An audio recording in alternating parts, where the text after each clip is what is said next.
Yeah, we are. We have many things we can talk about. We didn't go into this with any sort of expectations. Let's talk about a lot of fucking shit has happened since the last time we did this little show that we call the Modcast. And I happen to be one of your hosts, Gabe Anderson. I'm Jake Overall. And we're here to talk about a lot of car stuff. Yeah. I guess we probably should start with the reason why we haven't done this in a while, which is probably our trip we just took. Gridlife Midwest. Gridlife Midwest 2023. Yes, sir. That was a absolute riot in luxury. I'm disappointed. Okay. Both in myself and in the cars that we took. Because I forgot the fucking keyboard up here. Oh, Jacob. This guy. Look at him. This guy. Anyway. Yeah, that's better. The Wagoneer. So, wow. All right. So, our S10 friend Pat, you're not typing, my guy. Of course not. So, our buddy with the S10, who actually, Jesus Christ, our buddy with the S10, he happens to work for Enterprise, so we get discounts on rental cars. So, instead of taking our own vehicles on our fancy little road trip we do every year from here in New Hampshire all the way out to the west coast of Michigan. South Haven, right? South Haven, Michigan, to Gingerman Raceway, which is kind of like our home away from home.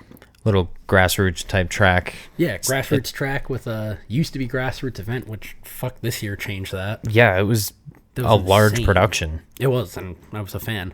Yeah, it was cool. Like, there's tons of drones flying around. There's live music. There's Hyundai N is now a sponsor of Gridlife, which you get to sign up and go ride along. I got to ride in the race car. As long as you actually want to put up with getting phone calls incessantly from a Hyundai dealer nearest you, you can sign up for a lot of stuff. You know what's the funny thing? Not a single phone call. I haven't even gotten an email. What? How? My phone has exploded. Did you check all of the boxes? Probably. See, that's the problem. Yeah. You gotta read them. You're supposed to uncheck a couple, my guy. They said free t-shirt and a ride along, and I said, okay, whatever I have to do. I get it. Yeah, I get it. I should probably tell them I don't want to buy a Hyundai at the moment, even though I want to. After riding in the back of that Elantra, holy shit. The Elantra N.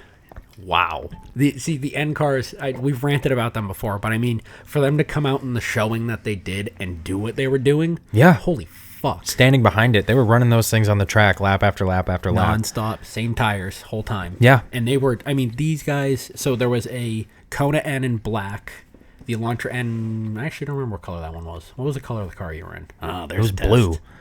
You were a light in blue one. Yeah. Yes. The light blue Elantra. The N blue. That's right. Yeah. And then they had their, oh boy, I don't remember what series the car races in, but their front-wheel drive, like, competition race car, like, full cage deal. Yeah, it's like a GT Cup racing series. Yeah, it's something GT racing. That thing was quick. That was, I don't want to say scary, but, I mean, it was fucking something. I tell you what, the ride-along was fucking fun. I wish I got to go in the race car, but the Elantra N impressed the crap out of me, because I was sitting in the back. Yeah. And our buddy who came with us was sitting in the front, and, like, this dude was getting down. He was pushing this car to its limit. Like, you could hear the tires complaining the entire time. So he was right there, and, like, it was planted at some, like, it's a road legal car. That's some pretty impressive speeds through some of those corners. And you know they were running their factory tire on it too? Even better. Yeah, which, like, I'm pretty sure they get Pilot Sports from the factory. If you buy a brand new one, that's what you get. Yeah. It's just that. Yeah, it's literally, it is. So there's a lot of manufacturers that release, like, oh, this is our street legal race car, track car, whatever, track spec car. I haven't found a company that does it better than Hyundai has done it with this iteration of these cars. Not for that price point. For the price point. Are you kidding me? For the comfortability of it. Yeah, that's basically, you weren't in a facelift. That's a facelift. That's right. You were in, like, middle of the screen. Yeah. 22. Yes. Which, they're not bad looking cars. I dig the facelift more.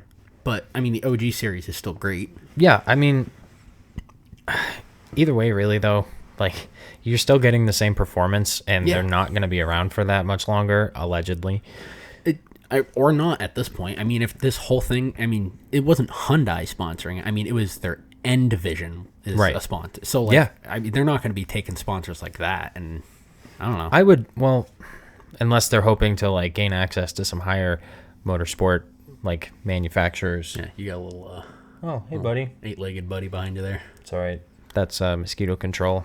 Yep. That's how long it's been since we've been in here. The spider's living in the corner. Yeah. Oh, hey. Oh, no, it wasn't that race car right there, but it was like the similar car there was the TCR.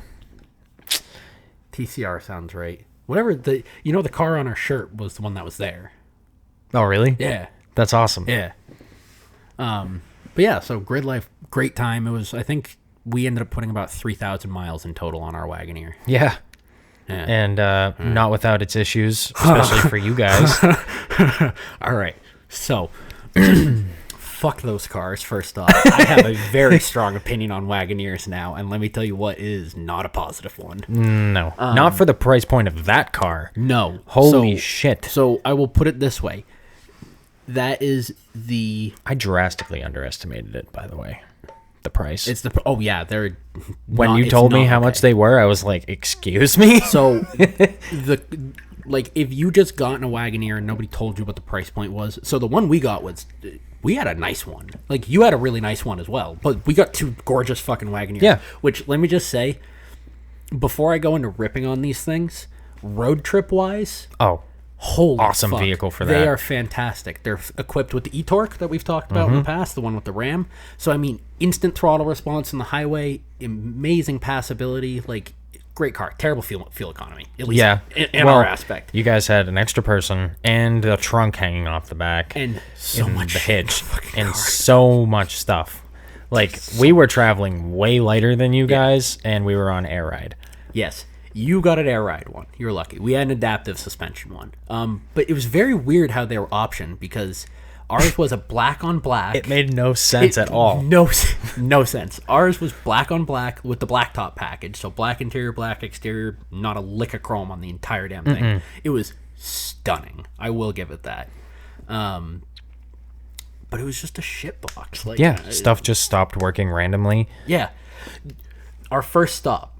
So we finally end up getting out of here, 9 o'clock in the morning to start our little 1,500 mile one-way trip. I think we were out a little earlier. I think it was more like 7:38. Okay. So let's call it 8, right? We get out of here at 8. We get down to Massachusetts for the first stop. Everybody wants to get coffee and whatnot. And one of our buddies riding in our Wagoneer, he's like, hey, I want to grab a Gatorade out of the back. I'm just going to pop the back up a little bit. We had this homemade cooler in one of those hitch receiver trays on the back. That cooler was badass. Right? That thing was a beast. I was yo. Dude, that saved the weekend. Gridlife prep for sure. Dude, and we're going to do it better next year. It's gonna get better every fucking year. That's the point. He goes, I just want to get a Gatorade out of the back. All right, yeah, whatever. So he pops the rear hatch, and he goes, close it, and fucking thing won't close. No. The rear latch just stopped operating. Yeah. It got so confused. It was like, fuck. It had no idea what was happening, and it relatched itself. We don't know if it didn't fully open for some reason. When he went to slam it closed, it we had to disassemble the back of our fucking rental car. Which, by the way, our friend works for Enterprise, is a technician. Yes. So we weren't ripping apart rental cars. His job is to fix that stuff. Right. So and I mean, we are both certified mechanics, so we aren't just ripping apart your rental cars. We're not destroying them. We were trying to fix it. We did fix it. We didn't hack shit, but we had to fix our rental car on the road. On the road. So that was. I just laughed because I was it was hysterical. It was god. What the hell? But so then we get out. We have another buddy who's actually a Chrysler Tech. He actually works out in Ohio. He's a guy I met in college. We get out there, and he says, "Oh, it's gonna rain this weekend. I bet you one of these Wagoneers is gonna die." We were like, "What the fuck are you talking about?" And he's like, "No, it's just a thing." He's like, "If it rains, one of the batteries is gonna die." Sure as shit, blacktop package, fucking dead as a fucking doornail, sitting in the field after it rains. Wonder if your active suspension is just sitting there monitoring 0 the whole time, dude. I about lost my fucking shit when that happened. I think there's a video somewhere of somebody asking me what my opinion is of this $130,000 vehicle, which, by the way, this vehicle's $130,000 if you want to go purchase one. Yeah. Why? Yours didn't have any issues, though. Nope. We jump-started yours with ours, and my air ride worked flawlessly all weekend.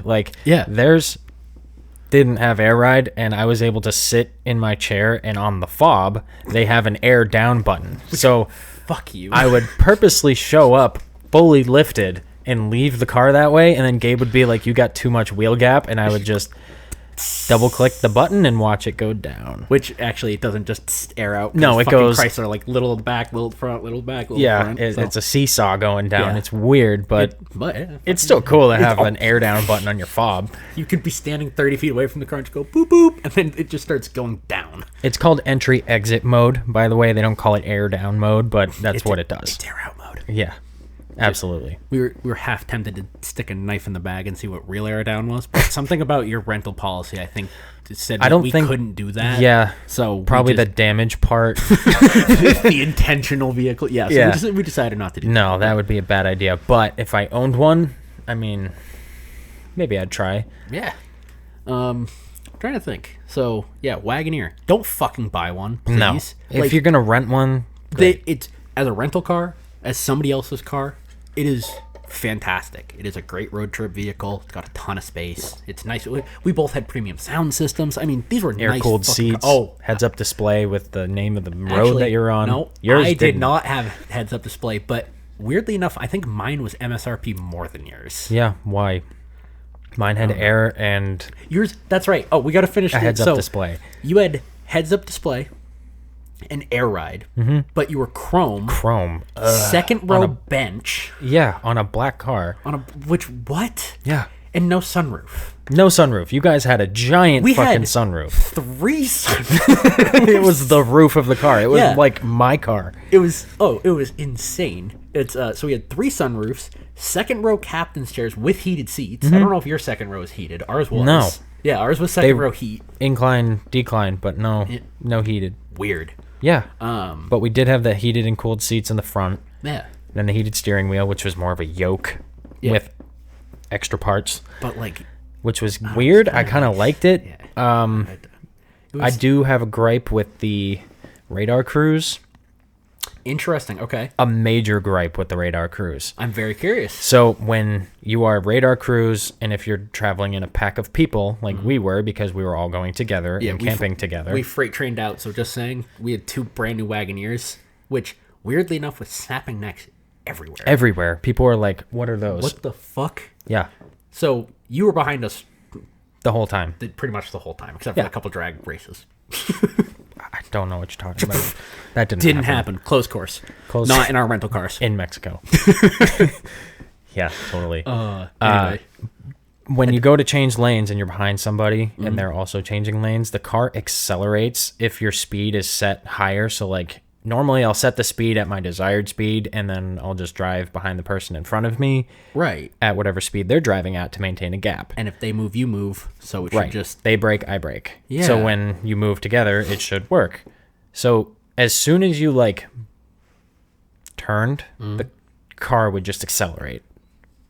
Weird. Like even if that person was still directly in front of you, and then once you had the wheel straight again, it would recognize that they were in front of you, and then it would brake the fuck, like it would check somebody behind you. That's very interesting. So it's not great. While we were changing lanes, I had to adjust it down to our speed or lower to keep it from doing that, because it did it like twice, and I was like, I don't like that at all. No. That sounds like a recipe for a serious accident. So, like, you would think that the car is registering that, like, there's still something in front of it. Yeah. Does it cancel the sonar when you change lanes? Like, what is going on there? The only thing I can think is so, like, you got to think, if you have your adaptive cruise on in, like, a multi-lane situation and you're going around a corner, that's technically the same thing as turning the wheel for you're turning it more for the corner. Right? So I'm wondering if, like, the wheel input, like, turns off front radar sensors and it does more of, like...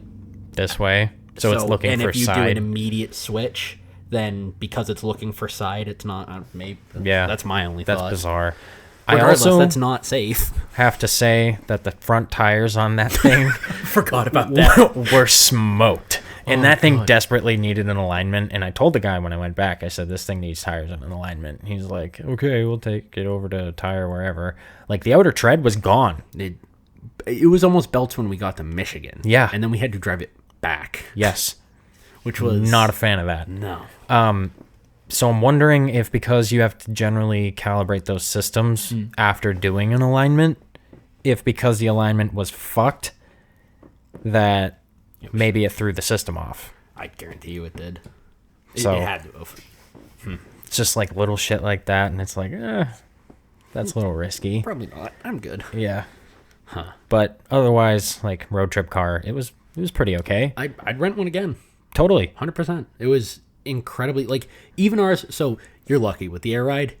Buttery smooth the whole time. We were watching yours in the rear view, and like ours was pretty good. We weren't, I'm not like the adaptive in theirs is very comfortable.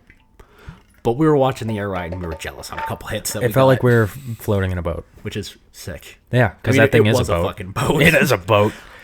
Did yours just like have insane amounts of like front to back body roll when you stood on it? Yes. Like, I mean, dude, it literally felt like you were in a boat and you stood on it and the bow just comes flying up. Yeah. Dude, literally, that's what it felt like. Like to get on ramps, it would squat super hard, and I was like, whoa. I mean, big fan. Yeah. It's all-wheel drive, too, you know? Right. Which so is kind of terrifying because they had us... So, like, before we took ours, Patrick actually, like I said, he works there. He had to put a tire on it. Mm-hmm. It's all-wheel drive, and he had to put one tire on it. It had 10,000 miles, so... It's probably within a tolerance. We have a tolerance, allegedly. So it was probably fine, but, like, the rule of thumb is... All four. Do all four on your all-wheel drives, please. Yeah, like... Really, just do all four always, but, like, I understand. Sometimes you have to do two. Yeah, sometimes you have to do two. But, like, if you have an all-wheel drive car, please... For us and for yourself and for the car's sake, just do all four. Yeah. All-wheel drive components tend to like equivalence. They don't want to be compensating all the time. Symmetrical all-wheel drive guy. Yeah. I get that. Yeah. So that actually makes me nervous about the GR Corolla. Okay. And the type of all-wheel drive that I have planned for my car. Okay. So... The GR Corolla, I recently watched a video. I don't remember what the hell it was called. But anyway, their comparison was the Hyundai and the new Honda Civic Type R. What is it? The S209 Subaru STI hand-built thing. Of course they did the S. Yeah. Yeah. It blew up, by the way. Nice. Yeah. Super things. But the only other thing to have a problem was the GR Corolla. And it overheated the rear diff. Really? Oh, yes. That's a bad thing. Yes, so it puts it in two-wheel drive mode. It completely disengages the rear diff. So now it's a front-wheel drive car with extra weight. Nice. Yeah. So it has temperature sensors in it, and as it's driving, it just goes, oh, fuck, and disconnects it through a clutch pack on the front of the diff. And it tells you, and it says two-wheel drive mode activated, overheated rear diff. Gross. Yeah. So economy mode. Mm-hmm. Gross. Like, stop driving fast and enjoying this mode. I don't like that. So my solution. Okay. Big-ass oil cooler that you pipe into the rear diff. It can't overheat if it never gets hot. Exactly. I like that. Yep. Good idea. I like that. I think that's the move, and now you got something that'll be fun. And I mean, with that car, with how track-oriented it is, and I mean, wasn't it the Supra, the new GR Supra, that there's, like, literal, like, knockouts on the inside of it for, like, ducting and stuff. Yeah. I wouldn't be surprised if there's something like that on the Corollas people just haven't found yet. And Akio explained, like, he was kind of grinning ear to ear when they released the Supra. There was a video, and it was in Japanese, but they had it translated. Yep. So I was watching it, and he's just, like, grinning the whole time. And he's like, so you could put, like, oil coolers here, here, and here, and then it makes this system, like, bulletproof. And then you take this out, and you've got ducting here. And he's like, track car, you should do that. It's going to be awesome. A bona fide track car. So basically, when you take all that other stuff off the car, it has all those channels and everything. So it's like a body kit on like a narrower car. Interesting. So it holds its own pretty well on the track. I mean, we saw it in some of the classes at Gridlife. Like, there was a ton of them there this year. I was actually kind of really, including one I just remembered. But yeah, there was a ton of them in all of the track classes and one drifting. Yes. And it was a stick shift. Rowdy. So stick shift drift car. We assumed, just because when the fuck else are you ever going to see this, that it was one of the factory manual ones, which is what, one of like 250? 250? I think, yeah. I don't know for sure that this car was, but I also haven't heard of anybody else doing a successful manual swap on one. I mean, it might have happened. In like a full... I mean, I guess it was a race car. I guess so you do whatever to it. I know there is a BMW 6-speed transmission, obviously, that you can do.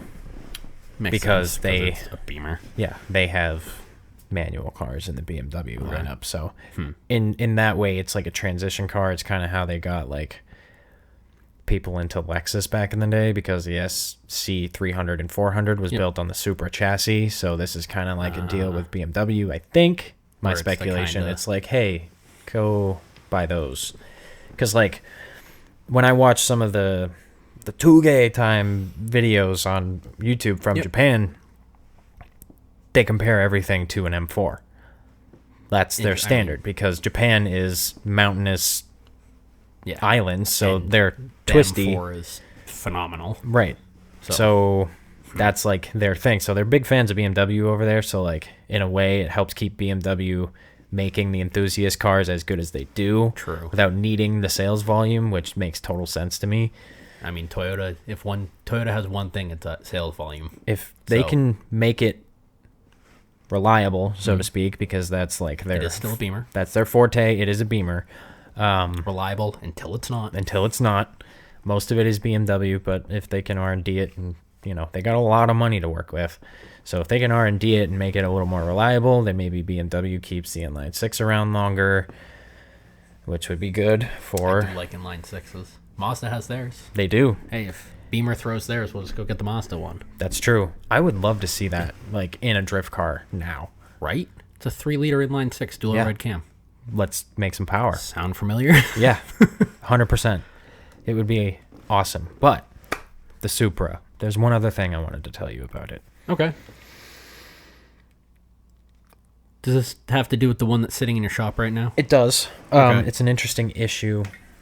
So just real quick, I think I go walking into Jake's shop today after work, and I happen to notice in one of the other mechanics' bays there's a brand new Supra. Front clip's taken off of it. Yep. Ah, interesting. It's kind of hard to miss, especially if you're a car guy. Like, it's a silver one, so meh, but still, it's in there, and it's one of probably a few cars that are in there. So yeah, exactly. And it's the first one I saw. Yeah. So, and it wasn't like front and center either. Regardless, it's all taken apart. We're looking for an air conditioning issue. It's that time of year. If we haven't seen, this is the first time we've seen an air conditioning issue on a Supra, I believe. Okay. So whatever it is, I don't know yet. But I was looking at the AC system, and something stuck out to me. I'm following all the piping for the refrigerant. Yep. And I see the compressor, and I see where it comes up, and it comes to this box. I thought it was like a what the hell is the part? Receiver dryer, or the sort of like an accumulator tank of some kind. Yep. It's not. It's the condenser. It's like this big. What? And you know what's piped into the other side of it? Coolant. Yep. Hot coolant. So you're supposed to cool refrigerant with that, right? But it also comes directly off of part. Right, but it comes directly off of a big radiator. Okay. So it was hot, but maybe you're saying like maybe it's the coolant? The cool coolant, but it's hot coolant. And I was like, that's bizarre. How does that? Okay. But I don't know if that... See, I don't know enough about AC yet. Does it go to another condenser? Like, is that the only condenser in the system? Yes. That's weird. Because the only thing I could think is technically your AC is going to work more efficient if you can get a larger change in differential, right? Right. Take really hot and make it really cold, then you're going to get good AC, right? Exactly. So the only thing I could think is like maybe they're heating it to cool it more. So, I'm wondering if the expansion is so rapid when it's hot and compressed that it's such a cold reaction at that point because it's rapid expansion. Do you see what I'm saying? I do get it's. I think the same. Yeah, that's very interesting. I actually would really like to know more about that. Well, when I was wondering, can I adapt this for my uses with my inner chiller setup? Yeah, because this would drastically lower the. That's not it. Hold on. Where the fuck? Is that it? Yeah. Yeah, that's it. If this That's loads, it. that's it right there. That's how, yeah, see? That's the condenser. Condenser, cooler, capacitor. What? Yeah. It's literally like the size of a brick. Like just a regular red brick. That's very interesting. And then there's a tank on the back. Neat, right? I really would like to know more about how that system works. Yeah, so I'm very intrigued. But yeah, I'm wondering, because that uses coolant, if I had the right radiator setup. Because, like, the radiators on those things are pretty thin. Right. So you can stack them. You could stack them, and I know one of the big tricks a lot of people do is the Honda Civic radiators, the half bay ones, but they sell like 4-core half bays. Okay. So nice. in theory, you could do 1 and 1. Yeah, and that, dude, the Supra has coolers all over it. Like, I was kind of That looking. is very interesting. Yeah. I'm kind of stupid for not walking up to it and like just kind of peeking at it when I was there, but It's neat, though. Yeah. To just, like, get the fuck around and, like, look at it. yeah, it just is like like even working in the field and playing with these new cars all the time, I still find myself like when I disassemble one, like still like looking at them and studying them and seeing like, hey, what is different? What have they improved? course. What's all the stuff? Because, like, the experience of a mechanic, it takes time. Because there's Oh, so 100%. many things out there. Like, you just saw what I was working on the other day. Yeah, the late 90s Chevy. Late 90s Chevy. GMT 400. Probably my favorite chassis of Chevy truck or GM truck, period. Yeah. And that was a bit of a trip. Yeah. It was cool. Small block Chevy, right? That was the 350 truck? So middle is small. Yep. So outers and Yes, middle is yes. small. When you're looking at the side of it, exhaust ports. Yeah, If okay, If so- the exhaust ports on the center cylinders are right next to each other, it's small block. If they're spaced evenly, it's big block. Yes, It sir. was a small block. Yeah. Shit. And it sounded great. Had Probably a a couple little of 350. Yeah. That was a I think 3/4 so. ton truck, right? 1 ton. Oh, yeah. So definitely a 350 then. Yeah. Yep. Because you couldn't get the 305 or... Yeah, it was 305 those years. You couldn't get a 305 in those. Okay. Nice. Yeah. A couple of thrush mufflers on it with Oh, You said dual. it sounded like a boat. Yep. I Sounded didn't like a hear it, boat. but just in there. Blop, blop, blop, blop. Yep. You could probably hear it tomorrow, actually. I have the Probably. key still. I probably I could should start hear it that for you. tomorrow. Then I would be into that. Fuck yeah. It kind of was reminiscent of the truck that my dad had back in the day. Like, his was an 87, so it was obviously a Yeah, lot older. It was square throttle body. body injected. It was a square body, but, like, that sound. What a weird truck here, because wasn't 87 the first year of the First TDI? year. Yeah, it was awful. And it's like, why did they introduce it on the last year of production of the square body? I don't know. Maybe they were... Because 88 is the first year of the GMT 400. Which is what? I mean, I guess I had. technically, technically that was only half tons. The 1 tons, 3/4 ton, 1 ton switched over in 90. So Okay. there was technically a couple years. I had a half ton step side. Yeah, you got Mine that was one an from 88. us. Yeah. Yeah. What a great fucking truck that was. It I sounded missed great. that thing. It was a Right? total box, and I had to get rid of it when I did, but, like, damn, I want another one. What a great fucking sound. Yeah, I just realized 2 of these were synced up pretty good. Hey, look good at that. shit. That wasn't even on purpose That this was an time. accident. Let's fucking go. Oh, mine's ahead by a bit. Nah, it's gonna- Whatever. But yeah, weird condenser, right? Yeah, that is very interesting. That was like, I do want to know more. If you get any fucking data sheets or any of the training on that, you should like pull your phone out. I definitely, would be very curious I to see definitely about that. will, and I've had some experience working on the Supra Okay. already. I had to change a headlight, which consequently is it's not a difficult process, but it's a lot of shit to take apart and stuff to unplug for a headlight. All new cars suck to take the front bumpers off. Yes, they do. Like, it's not hard. It's just a pain in the ass. Yeah, just all the shit you have to unplug and all the things that need to then be what's the word? Initialized. Yeah. Like when you fucking put it back together and start the thing up. Like, fuck that. Plug it in. Send it. plug it in, send it. It's okay. There's a lot of shit you're supposed to do, though. All right, listen. And it's fucked. Police cars don't get all that shit, so I get to just unplug it, stuff my lights in it, plug that bitch back in, and put it back together. Yeah, I know. It works mint. I hate those sensors, though. I hate all sensors. Remember back when it was carburetors only? No, like when my attitude was carburetors only. Yes, that's sorry, right. Let me recorrect that. When my attitude was carburetors only. Yeah, well, I mean... Now I wire for a living. Yeah, but all your stuff runs too now, and Valid. it's pretty much... Isn't all your stuff injected? EFI?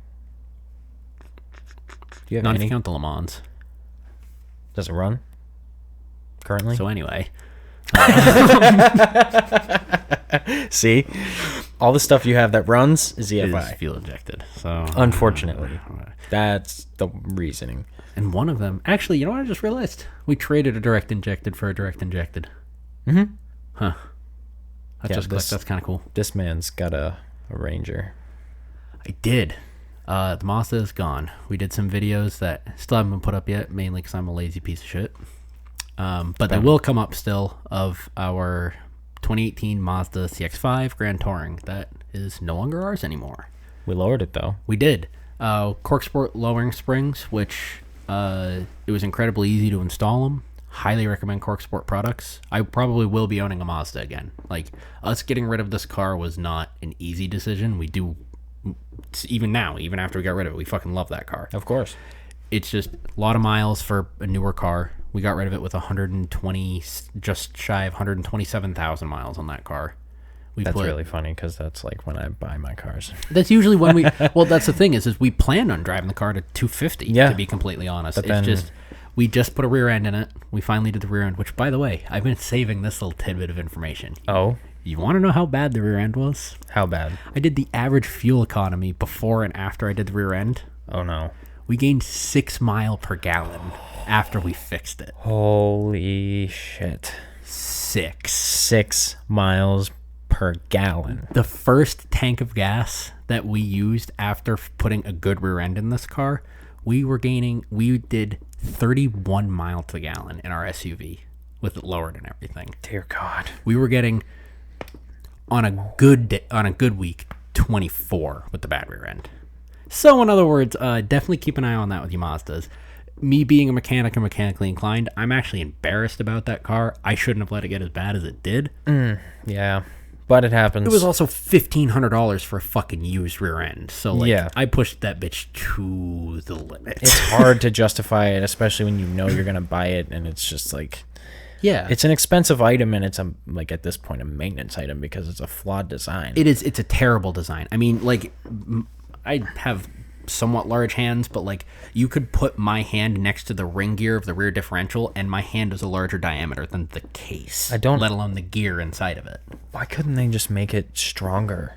You know what I mean? The crazy thing is the same one is used in the big SUV, in the CX-9. Why? Uses the same rear differential. It's not big. No, a Highlander's rear diff is way bigger than that. Yeah, and Highlander's still basically a front wheel drive car with a coupler. Which is exactly what the Mazda was too, which is even crazier because it was probably decoupled and still getting that bad of fuel economy.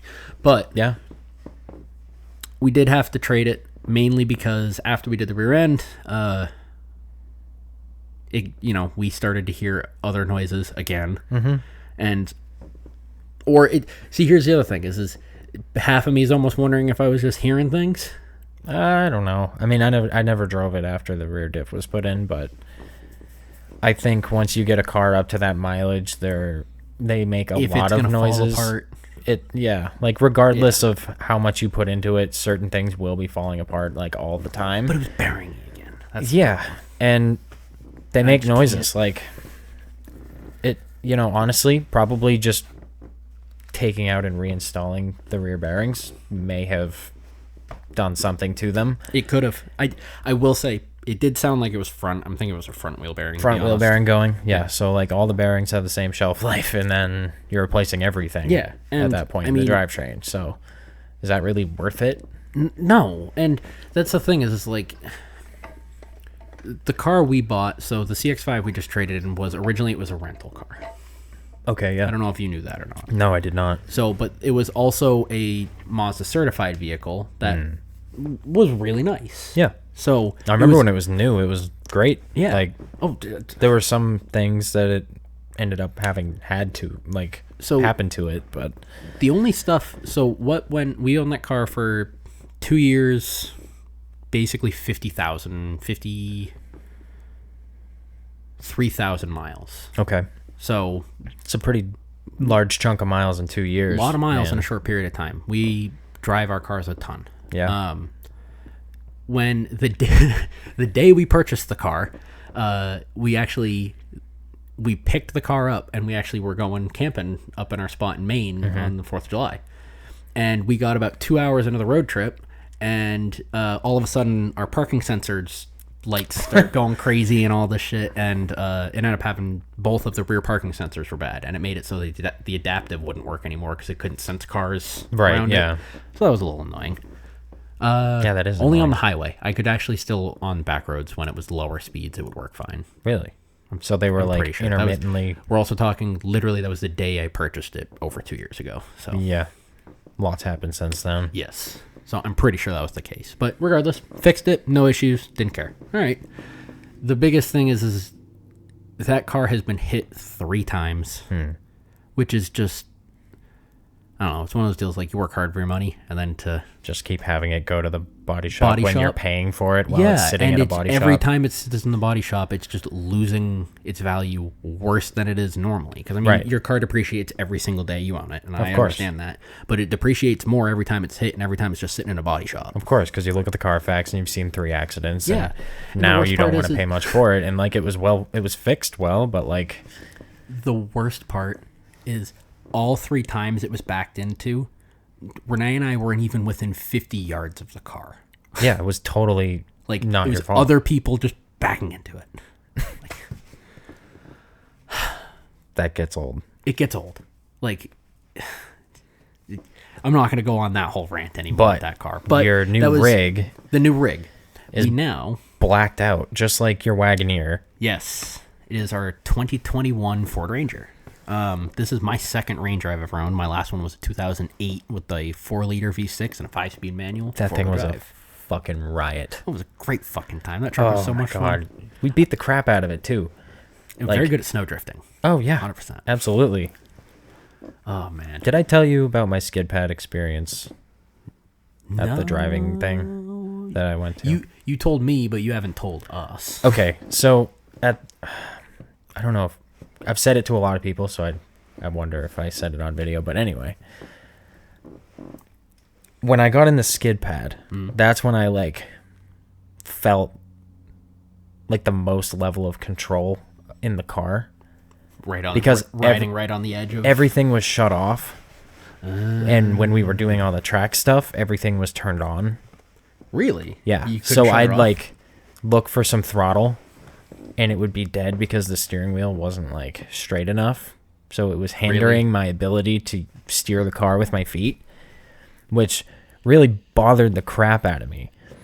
And granted, yeah, whatever, I'm sure I probably would have Mustanged it a couple of times, but like if I take out some cones trying to like fully send it, right, like they're cones, who cares? Like it's a driving school. Like here's the curb or something. Here's the place to do it. Yeah. But when they took us to the skid pad and we shut everything off and I could just send it, like actually for the first time ever drifting anything on dry pavement, that's the cool part. Managed to get, I think, 7 full circles around the cones consecutively without losing it. That's pretty fucking cool. At the most, and there was a few like 3s and 4s in there, like before and after that. But like the only person that got like the full 7. Oh yeah, because the people kept going out there and they'd get like half a turn, and then and they'd like just flip the car around. Yep. And they'd hit the cones. Not enough steering. Exactly. Yeah. So I was just like, I would bring the wheel to its full lock and let it go. And catch it and full lock it and let it go and just keep it like drifting around the cones. And like they wanted you to do like a circle. Mm-hmm. So they wanted you to like break it loose and then hold and keep it in a perfect circle. Mine was more like a big weird fucking looking ellipse that like never was in the same place. Yeah, so had, like different spots. I was sliding past the cones and like whipping it around it and it was fun. Yeah. It was a shitload of fun. I'm like, it's their car, their tires, their brakes. Yeah. Fuck and yeah. Michelin was footing the bill for the tires. So smoke them bitches. Yeah. Pilot Sport Cup 2s gone. Turned to like rubber dust. Yes, sir. Making clouds. Good stuff. And it was raining, which was nice because I could really just keep going. Just go to town. I got it in a second gear at Redline. Really? Yes, I did. Yes, sir. Yeah, so wheel speed was probably like 70 at that point, 65 maybe. Okay. So like, not too bad. Yeah, fuck yeah. 500 horse sideways. I'll take it. I have a car for you that you need to... I don't know how you're going to have the ability to go test drive one of these. Okay, I'll figure it out. There is a car on the market right now that is a brand that I know you're not going to purchase. You just need to test drive one. That's fine. The new Subaru Ascent, the 2023 Subaru Ascent. The brand new one? I'm talking the brand new one. I'm talking like the 3-row SUV. Mm-hmm. Has no business being as fun as it is to drive as that fucking thing is. It has paddle shifters. It has the same 2.4 liter turbo that the WRX has in it. Mm-hmm. And the thing is a fucking rocket ship. It has a CVT. Boo. But it's actually pretty good in that car. So I will give it to it. Believe it or not, I just did a used car check on a 2022 Subaru Ascent with the 2.4 turbo and the paddle shifters with the CVT. Would you agree that, like... It's fun. What the fuck? And the way that they, like, control the CVT is very weird when you're in paddle shift mode. It is. Like, they almost got it to, like... It's still a CVT. You can still tell it's a CVT, but it is one of the better shifting ones I've ever been in. Once you're in the gear, so to speak, like, the ramp that they have it on is pretty good. Yeah. And I mean, dude, like, so we just, it's no license plate, so it's fine. We build government 3-letter agency vehicles as well at our business. So one of those just had us build them an undercover car, and it was this new Ascent. And, dude, like, I pulled it out of the shop, and I'm like, whatever. Super Ascent. It's like this 3-row SUV. This thing ain't gonna be shit.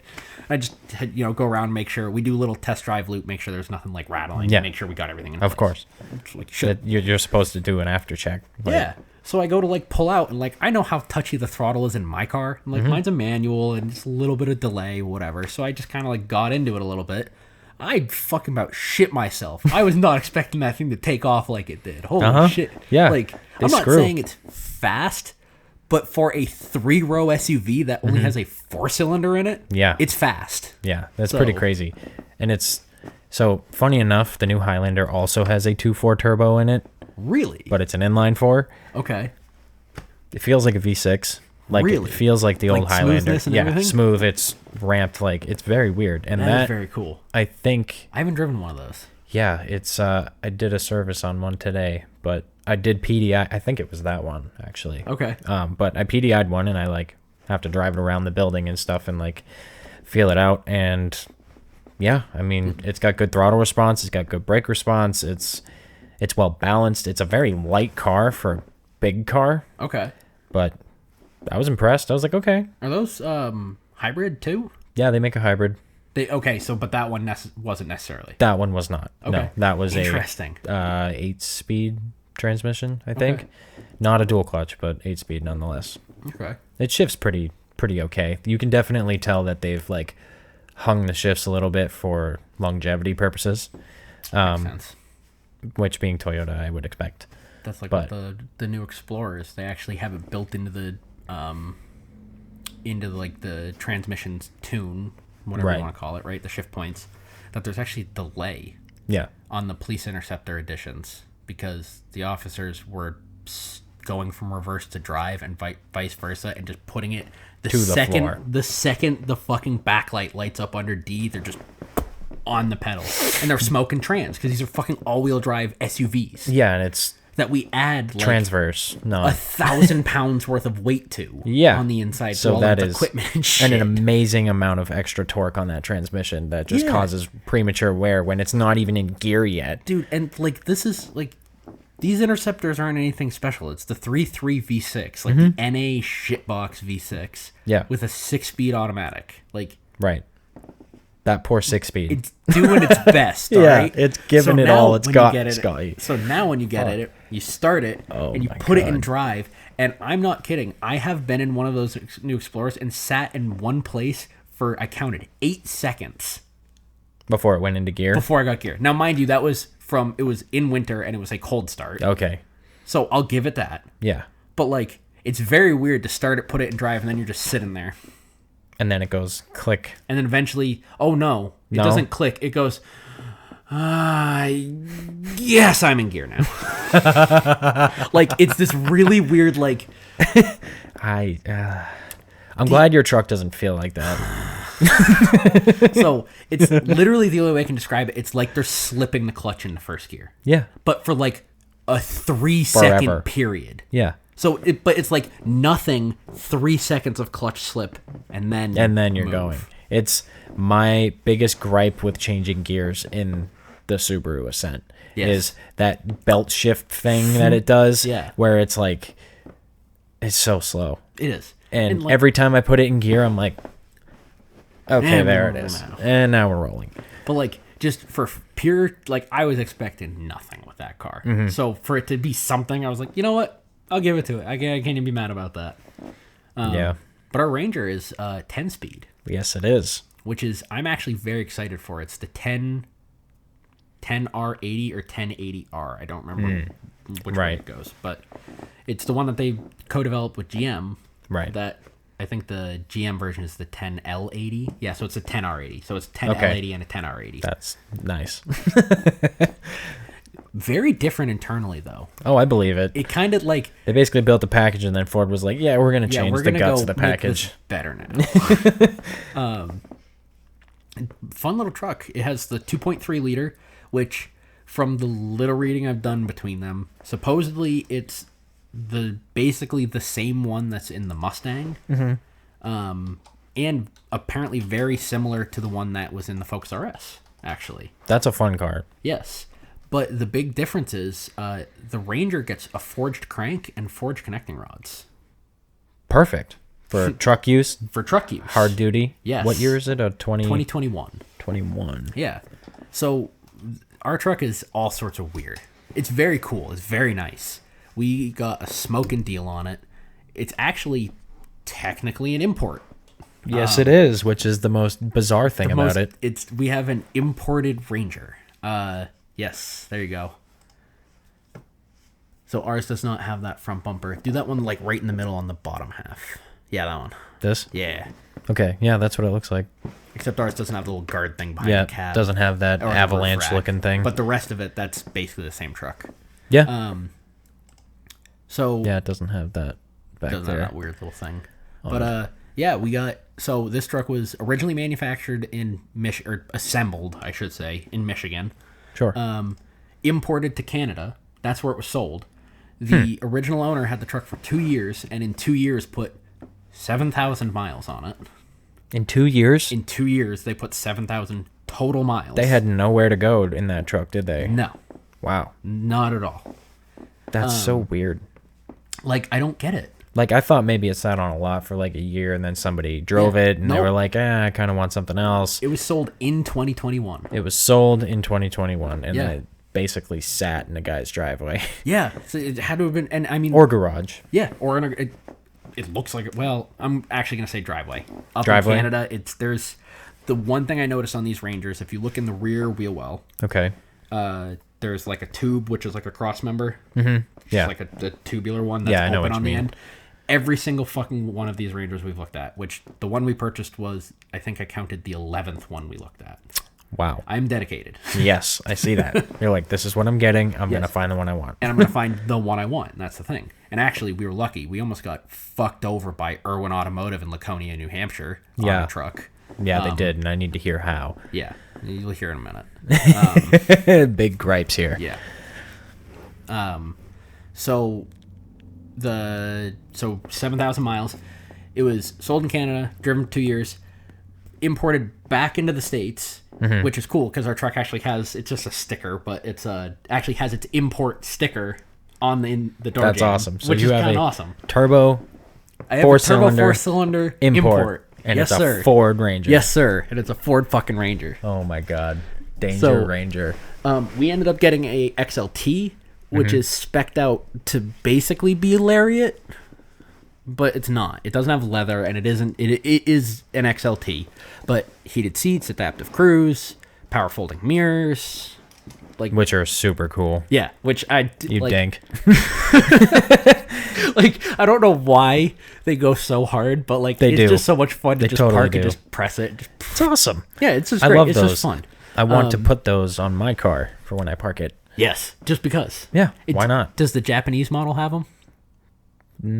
So the reason I asked that is we never got power folding mirrors from my WRX, but the Japanese model got them. So the Scion TC doesn't exist in Japan. Okay. Does it exist elsewhere? No. It's a North American only North brand. American car. Okay. Scion, like Lexus, was a North American brand. Interesting. Toyota Is in the the rest rest of the just world is Toyota. Toyota or Crown in China. Okay. They've got, what is it, Hino, the truck company. Yep. The big truck company. But yeah, so it's like the Altezza and the IS 300, Toyota there, Lexus here. So it's Weird. an up badge for a Toyota product from Japan. Slut shaming. Up badge slut shaming. Yeah, absolutely. So Scion being the same way. Maybe on the Caldina, though. They may have had. Which may bolt on. So the underside is the same chassis because they were building like international Yeah, it's the international chassis, unibody but bases then, and then putting whatever the fuck they want on top of that. So it's kind of like a body on frame, even though it's not because it's unibody. It's Right. just used Where it attaches. The first stamp of metal is used across all of them. It's Right. just what are the parts welded to it. Exactly. Okay, that's fair. Yep. So and bolted to it. Yeah, That's and what makes the rest of it? exactly. Interesting. But yeah, so I might be able to get some power folding mirrors in there, but Which, I mean, come on. If you can, you have to. I have to. Yeah. They'll be color matched and everything. It'll be good. Our truck is also an FX4. Yes, it Which is. is cool. So we get skid plates, we got a locker. It's the off-road tuned suspension, which Yeah. Whatever that means. yeah, I don't care if it's actually gonna get off-roaded. I'm gonna put real good suspension in it. So It's kind of what you do. yes, Yeah. I do. But you didn't. I didn't realize this. So this truck has. I'm pretty sure it's trail control is what they call it. Okay, in the truck. so the crawl control. It's literally the off-road cruise control, whatever. It Yes. is, which is the like The- crawl control. For The Toyota. hardcore ABS exact stuff. Yeah. Yeah. What you were saying is you think it's better than the Toyota one? Allegedly, from the tests I've seen, crawling on the same surfaces, the Ford has been more responsive. I don't know if it's a lighter truck than the new Tacoma, but Are the Tacomas aluminum? so the bed's composite. Okay. I believe the body is steel, Okay. and I think the bed sides. No, I'm not sure what the bed sides are. They might be steel. They might be aluminum though. I So actually the don't know. inside of the bed, that's Composite. not a liner. That's No, the bed. Plastic. Really, I didn't know that. Yes. I can't even tell you how many fucking Tacomas I've been, and that's very interesting. Yeah, it's not a liner. That's the bed. the bed. Okay. Yep. Huh. And like I'm gonna take a peek at one of those. The next one of those I get now. the Tundra, I believe, is the same way. The new one. Interesting. I think it's a big, thick composite bed. You know, it's a really fucking rare option. I can't remember what the option is called, but the I think 03 and 04 Chevys and GMCs, you could get a full composite bed. Bed sides, bed, tailgate. Nice. Composite. Yeah, because the tailgate on the truck is metal. It's Yes. it's steel. That I do know Stamped because steel. I've played with those enough. So yeah, that's kind of crazy. An entire yeah, bed. So and they're rare. so They're rare. here's the thing: the X Runner that I had, Mm-hmm. like, could have just taken the tailgate off or put a carbon tailgate or a composite tailgate on it, and it Right. would have been better. Yeah. because And not dented. and not. That was kind of my bad. Oh well. I'm gonna Shit give it more to happens. your brother, but But you know what I mean? Like, Nate. I could improve on the handling of the truck by taking steel from the farthest point past the rear axle. Yeah. Which makes it tail. Yeah, exactly. Heavy. We want your weight in between the suspension points, Right. not over the other. And then accidentally swap in an independent rear suspension and then put it on coilovers and of course. But- You know, they already sell all of that stuff for this Ranger. Full coilover front and rear. Let's go. I Are tell those you- coil spring rear suspension? No. No. It's a leaf spring conversion to coil spring. Oh, nice. Yes. That's cool as hell. Right? Yeah. So, by the way, that just reminded me. I told you a little while ago that I found out something about the brand new chassis Ranger, the Raptor, that I think you would find incredibly interesting. Okay. Because I lost my mind when I noticed this. I hope you're right because I'm not a fan of the new Tacoma. Okay. Continue. Pull up the 2024 Raptor Ranger rear suspension. So this is a 4-link coil spring rear, kind of like the big Raptors, right? Yeah. But the big Raptors use panhard bar. The Ranger Raptor does not. Okay, how does it get away with that? I want to see it pull up first and see if you know the type of suspension I'm talking about. Where's it good? I need a good shot of the back of the rear axle, if they have it. Come on, give me the spy shot somewhere. Is it this? No. All right. It uses a Watts link. Is that like 4? It's the one it's the pivot point in the center of the axle with a small rod and then 2 rods going to either. Yeah. Yes. That's what the new Ranger Raptor uses. Really? Yes. That's fucking fascinating. Awesome because it is How long has it been since that's been employed? On something like that? Yeah. I don't know. Like, and it's so much better at keeping the rear axle centered underneath the back of the car. How do you spell that? I'm going to pull it up. WattsLink. Okay. So WattsLink. It's like the unit of measurement. Yeah. WattsLink. Let's go. Fuck yeah. So that's so cool. So because it's connected to both frame rails at the same time, when the axle drops underneath the rear of the vehicle, it pulls on the equal length bars the same amount, keeping it perfectly centered underneath the car under full articulation, versus a panhard bar that's a singular point that moves on a pendulum. Exactly. So going over one thing on one angle would suck while the other would be great. This is good both ways. This Ranger Raptor gets a 2.7 liter twin turbo EcoBoost that's V6 tuned to 405 horsepower. And it's got this for a rear suspension. And that's the rear suspension. On a full Fox tuned suspension, just like the big Raptors. And the big Raptor has a panhard bar. Yes. What? Yes. Let's go. So, dude, like, all right, Ford. I respect it. Right? Like, I used to be the biggest fan of my Ranger. I actually was sad when I got rid of my other one. And I, like, seeing these new ones come out, like, I bought one. To be honest, yeah, exactly. You know what this makes me want to do? Put one in a supercharged 4Runner. Yes. Get rid of the panhard bar. Get rid of KDSS. Get rid of the X-Ray. And then just droop it as long as you need. This accomplishes the same thing that X-Ray is trying to accomplish. Yes. Except it just does it on the front too. But the front is an independent front suspension already. So, like, to a degree, you don't really even need it. No. If you just had a detachable sway bar, mechanical connection, it would be fine. You could even probably make that work in the front too if you really wanted to. Oh, I'm sure it probably would be a bitch, but I'd be willing to figure it out. If you can keep it. It'd have to be on like a joint, so that you could turn it. But as long as everything stays the same length throughout the turns, then, you might get exactly how that works. Might get some death wobble out of it if it's in the front like a Jeep, but I mean, even if it's just for the back, if it's in mega droop on the back, who cares? Yeah. If it's an IFS, so we'll tackle the front after we get the rear and the 4Runner done. But like, damn. But so there you go. Okay. Ford's stepping it up. So I actually, Hannah just gave me shit for this earlier. Okay. Because when Hannah and I had actually first met after you guys had met, it was one of those deals of I was like, oh, my GMC is the best fucking truck on the planet. This man with the GMC. Oh my god, I told you to get a mini truck, bro. I'm glad I can't go back and listen to myself because oh my god, that must have been painful. Can't say it now though. Can't. So, I grew up in a strict GM household, and then magically it became a Ram household for like a 3-year window. Yep. Like pretty heavily. Yeah, like mom had 2 Rams and dad had 3. Yeah. In a 3 or 4 year period, something like that. Yeah, and now it's Fords. Now it's Fords everywhere. Just adapting to the times, I mean. But the thing is throughout the entire time of owning all of our GM products, throughout the entire time of owning all of our Chrysler products, all we did was shit talk Ford. Yeah. The whole time. Of course.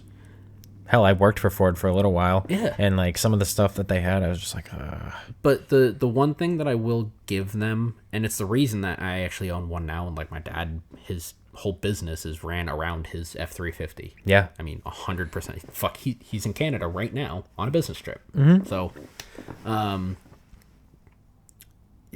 mom said, she's like, I can't believe we're Ford people. And I was like, no, you see, that's not the thing, though. It's we're quality people. Yeah, you're looking for the best bang for your buck and right transportation now, vehicle. It's Ford. And it's Ford right now. At least for us. Yeah. And I'm sure everybody's going to have their fucking opinion on that. Of course they do, because they don't have the same life experience and they don't do the same shit you do every day, so they can't see how it would be useful. Exactly. But that's the thing, is like, I still have my GMC. I still have my 04 GMC, and I will fucking fix it one of these days. Yeah, well, it'll give us good content for the channel. I mean, exactly. It's the one doing a burnout in the intro. Yes.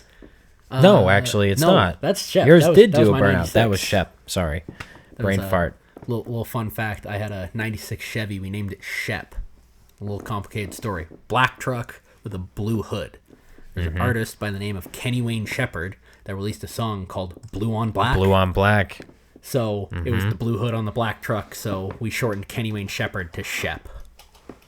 That was the one we took to Gridlife my first year, right? Yes, that was the one that didn't have second gear. So Five Finger Death Punch, we did that too. Yes, they did, and the Five Finger Death Punch is a great cover. I think Kenny Wayne Shepherd was in it though, was he not?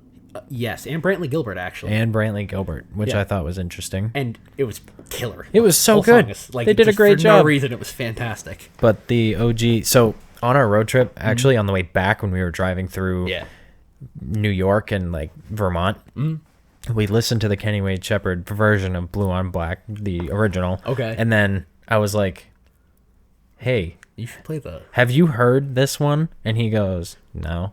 I'm really? like, He you've hadn't never heard this before? Oh, man, I would have loved to have seen that experience. I said, search this same song, but put Five Finger Death Punch after it, and then click on the first thing that comes up. And he did, and it was just like, he blew his mind. He was like, this is fucking awesome. I was like, I know, dude. Mad props. It's such a good cover, which is wicked old news. But it's true. It is a great cover, though. It's one of those songs that, like... It was true to the original song in its style. It was just, like, the way... It's just done in a... I mean, Five Finger Death Punch is a stadium... Fucking blow the doors off type of band. Right, so it was a hard... Did. It was like a real hard rock version of the same song. Yep. Which I respect, and I like that. Yep. When you change the song, it's not really the song anymore. So when you call it that song, it's not. It's just that song a little bit. Exactly. It's kind of like what hip hop does. Like, but they sample it and they don't. They don't call it that song anymore. Yeah, it's just they sample a portion of it and then give a credit to it. Right. Exactly. Some of the time. Or it's recognizable enough that like you just know it. You know it. There's so many radio stations and stuff that have played that song through decades that it's impossible that you haven't heard it. And if you haven't, when you do, you'll be like, oh, I've heard that before, but it was different. Yeah. So I don't think it hurts anybody when they sample stuff in hip hop. You know what I mean? Like, no, not. I understand they got to do the rights and everything. Of course. Honesty. And I mean, if you do good enough justice on your version or rendition that has the sample, then people will then, you know, like when I listen to music and I hear a song or a sample that I like, I usually try and find the original. Of course. Because I like to know where it comes from. That's just me. But no, GMC will get fixed one of these days. I don't know. But our Ranger, it's perfect for us. It's people can have their opinions on it, whatever, with Rangers. I like it. I think it'll be good. I think it's going to be great. And I think we're going to piss people off. Nice off-road package, so I think we're going to lower it. Because why not? Fuck yeah. I support it. I 100% think that it needs to be lowered. Pull up the SCT tuning, the one that was unveiled in 2019, that one. So, SCT tuning in 2019. It was either the 2019 or 2020 SEMA. Actually unveiled, because I think it was 2019. Yeah, 2019, the SVT Ranger. This one? Yes. Yep. So that truck was at the Bully Dog SCT tuning booth. Mm-hmm. But this was the unveiling year of us getting this Ranger in the States again in 2019. Okay. And I mean, I don't know if that one's 2-wheel drive, 4-wheel drive. See your mouse to the left. Actually, that's the grill I want. I like that a lot. Do the picture in the center on the top row. that bad boy. There you go. There you go. That makes everything pop real well. Yep. So, nice. Really cool livery. It's a really nice looking truck. It's lowered a little bit. They got a nice little flare on it. I think that's something we're probably going to go after. Yeah, I totally support it, especially with the drivetrain that it has. I think it's going to be sick. Yeah. I think we get the 10-speed, which actually, so the big reason we ended up going to the Ranger is because of the 10-speed. Of course. Because it's the one in my great. dad's Power Stroke is, I mean, it is butter. Oh my God, I love driving that truck. Mm-hmm. I mean, 1,000 foot-pounds of torque is unreal at just your disposal with the little skinny pedal. Yeah. Great. It makes like almost no sense. Yeah. I mean, look at the fitment on that too. Oh yeah. Like it's done well. That's and nice. Actually, so you can get a Tremor version of the Ranger as well. Okay. So in this body style. Gotcha. You cannot get a Raptor Ranger in the States in this body style. You could in Australia, but not here. Yes. I want to go to Australia and see their car culture like real bad. Modcast does Australia is going to happen one of these days because I'm trying to go to Summer Nats. Yeah, that would be so epic. Oh, 100%. Summer Nats for the burnout competition. Oh, that's right. Was it on here or on his Instagram? He did it. He said he was going to post it up on here. Okay. So our friend Braden, he came with us. So this was his second year out at Gridlife. His friend that also came with us, it was only his first year, but yeah, I think those are two he had people, a lot of fun. I think it's two people that are hooked now. Our friend who came Is he going also next is year? hooked. He's planning on next year already. Let's go. So, yep. That's what I like to hear. Oh, by the way, I got approval. We can do the camper. Yeah? Which, by the way, man, there's so much fucking shit that we hadn't talked about. We have 2 campers now. Yeah, I know. Yeah, because Just my because fucking parents, dude, it doesn't make sense. sewing machines. Anyway, I know. It actually, just continues. it I don't think he has it up here. He said he was going to, but he did a. I don't remember where I watched it. I think it might have been Instagram. I actually have not watched it yet because I'm a shitty person apparently. But everybody else that has watched it said it's fucking killer. Let me try something here. Okay. Talk more about Ranger Talk plans. about Ranger things. Yes, please. Let's see, what else do we know about the Ranger? So, my last Ranger, my 2008, was a body style. The facelift of the last generation we got was, I think it was like 2006 or 7 to 2011. Mm-hmm. So, when our Ranger got discontinued in 2011, this current generation Ranger was actually being unveiled in its first generation style in Australia in 2011. Okay. So the Ranger that I had was discontinued in Australia in 2010. This new generation, the PX chassis, they're referred to, the first gen as the PX1 and then the second gen is the PX2, which is the PX2 looks like our truck, just right-hand drive. Okay, I gotcha. So those trucks ran in Australia from 2010 to 2022. The Ranger generation that we currently are getting is, I don't know what their designation is, but ours is a 2024 model. Okay. Australia got it as a 2023 model.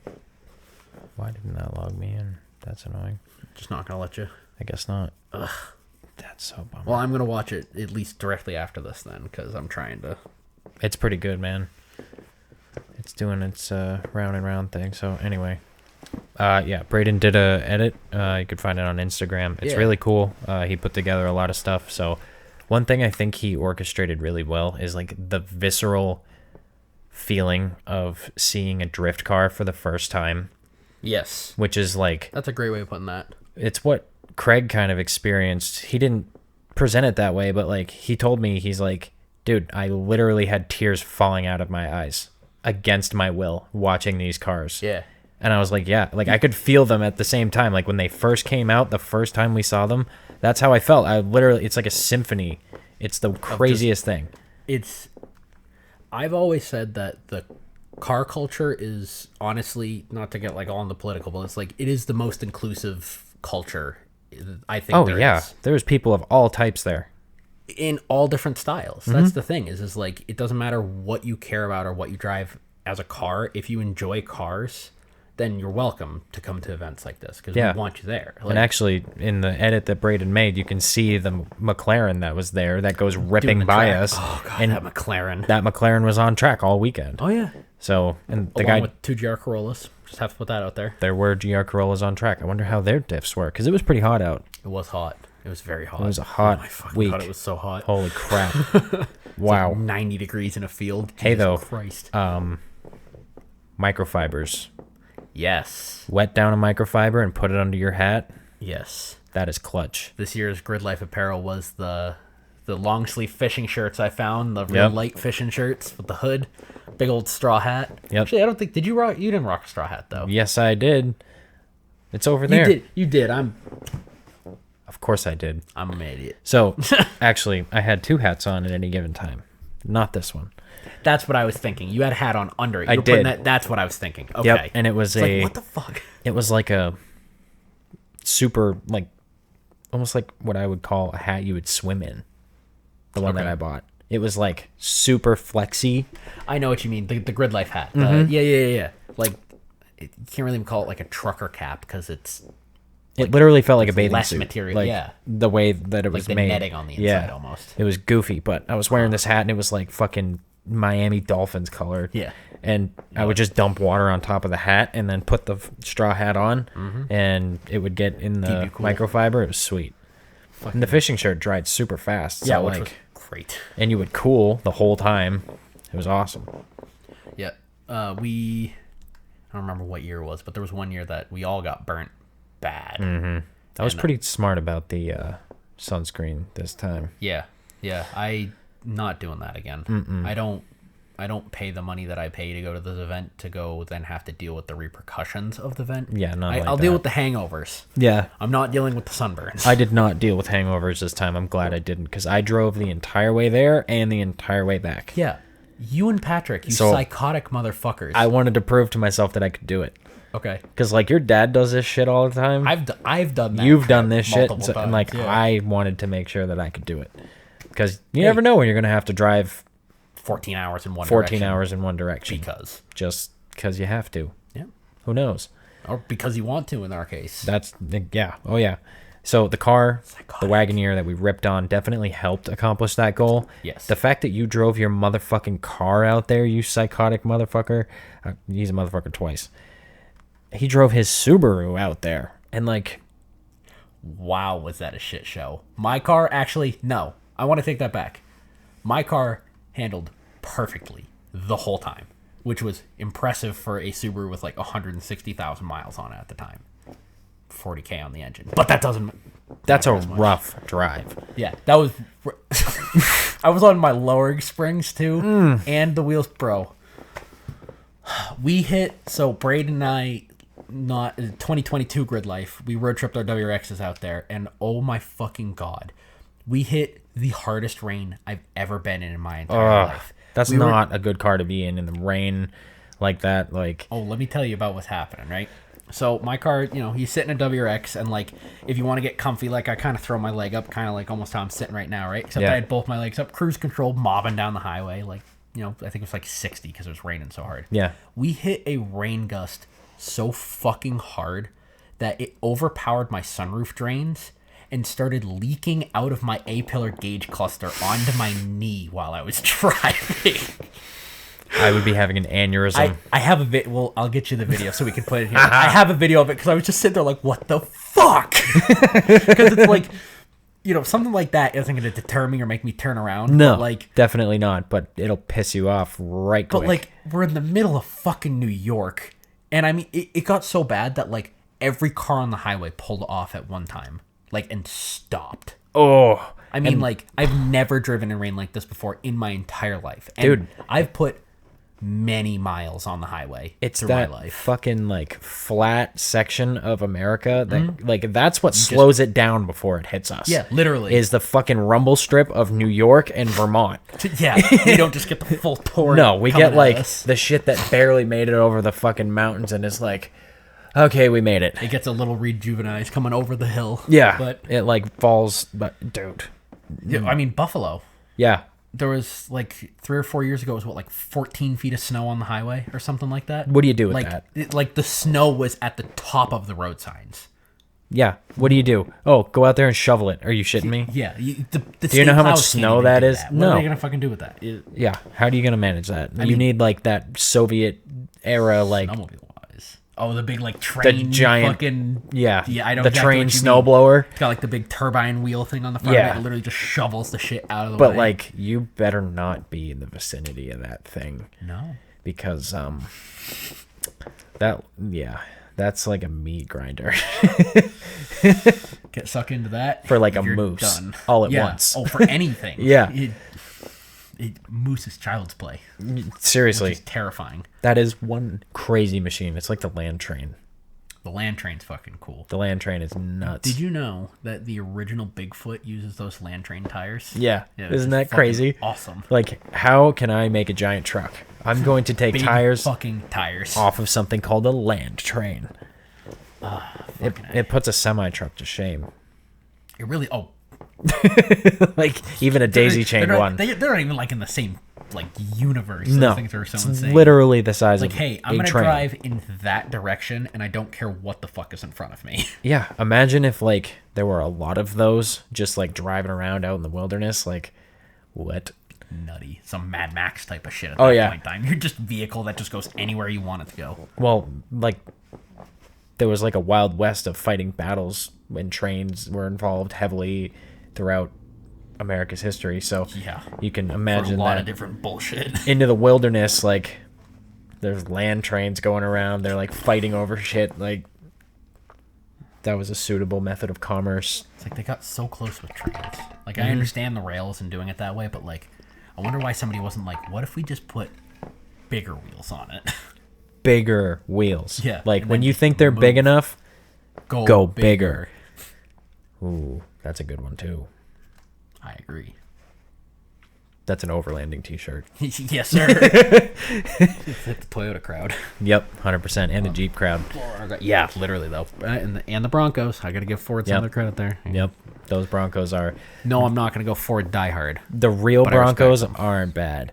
The Broncos Sports piss me off. Fuck those things. The fact that has a Bronco badge on it, screw you. Same thing with the Mach-E. Fuck you for that. Yeah, Like, again, fuck you for that. yeah, no, the Bronco Sports are... Actually, you know, the Bronco Sport, is the Escape or the Edge the one that's like that, like, mid-size SUV? The Escape. Okay, so it's the Bronco Sport, the Escape, and the Maverick are all the same vehicle. Yeah, that's what makes me mad about the fact that it's a Bronco. Yes. The Maverick... Oh, actually, I get that. We got to test drive a Maverick. I don't know. You said you hadn't been in one I have yet. not been in a Maverick as So- of yet. The Maverick we were in was nice, too. It was a Lariat, had sunroof. I mean, like, it had a fucking heated steering wheel. Sweet. You can't even get a heated steering wheel in the Ranger. Yeah. And this you can't get a sunroof either, fun fact. It Aussie things. Yeah. It's the Aussie designed one. Which I dig. Fuck was I going with that? The Maverick. They're not... Nothing to write home about. It sucks because I know they're weird looking and a lot of people don't like the look, but I actually have very much so enjoyed them since they've been released. I saw, like, one of the first people to get their hands on one, like, immediately was on air, and it would air out everywhere. That's what it Black needed. with massive chrome wheels. Yeah. Oh my god, this thing was stunning, right? So we went to go look at one. We were looking for a little pickup truck. Hey, fuck it, let's go see what a Maverick will It's got a do. bed on it. Yeah. Sort of. And enough of a bed, right? Yeah. Like, we were looking for more of an economy car, basically. It's like a Ridgeline. Yeah, Kinda. It's a unibody car. It's that Yeah. whole whatever, and it is really more a car. The interior is ugly. Yeah. It's comfortable. It's comfortable to sit in, but the dash is in a weird spot. You're in this tiny little truck, but like you sit more like you're in a truck in the Maverick than you do in the Ranger. Yeah, because it's not supposed to be a truck. No, so it's they like had you're to sit very you up higher. Yeah, you're very upright. Yeah. is a good way of putting it. Because the car you're kind of in. Yep. But when they make it a truck, they actually have to like push it You bring it forward. forward, So so- it's a weird And feeling. But to, the like- truck has room to spread out, like Yeah. a real truck. And to compensate for it in there, they made the dash very vertical right in front of you. Like, it's not... It's a brick. I'm not trying to shit on the truck, because for what it is and the target that they were aiming at, it's cool. Which, and it made its own class, which I'm not shitting on it for any of those aspects, except for using the Maverick name. But yeah, whatever. They could have kept that on the muscle car, but whatever. Right. I'm less mad about that one because that's at least a 2-liter turbo and all-wheel drive. Right. It's fun. Yeah. It's not a front-wheel drive 2.4 Tiger Shark. I got to be completely honest. It's actually really not that fun. It was a dog. It could have been. If they made an RS version of it, they should. Let's fucking go. They really should. Yeah. I could deal with the shitty interior. Which, by the way, do you want to know what the 3 colors in the interior were? What? Baby blue, navy blue, and copper. I don't like that. This was the Lariat? This was the Lariat. Yeah. Stop.